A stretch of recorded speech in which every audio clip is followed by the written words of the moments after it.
भारतानं गेल्या 10 वर्षात 17 कोटी लोकांना अत्याधुनिक अतिशय गरिबीतून बाहेर काढलेलं आहे.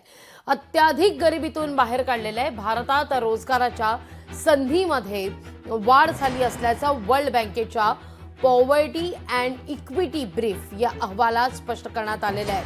अतिशय गरीब असलेल्या या जनतेला बाहेर काढण्यात आलं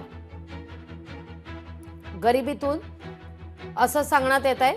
या अहवालात 2011 ते 12 आणि 2022 ते 23 अशा कालावधीत जवळपास 17 कोटी 1 लाख लोकांना अत्याधिक गरिबीतून म्हणजे अतिशय गरिबीतून बाहेर काढण्यात आलेलं आहे.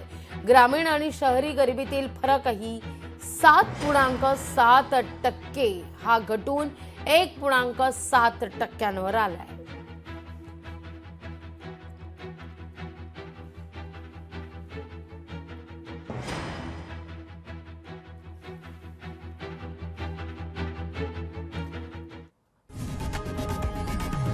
लोकशाही मराठी ऐका, पहा, जागरूक रहा.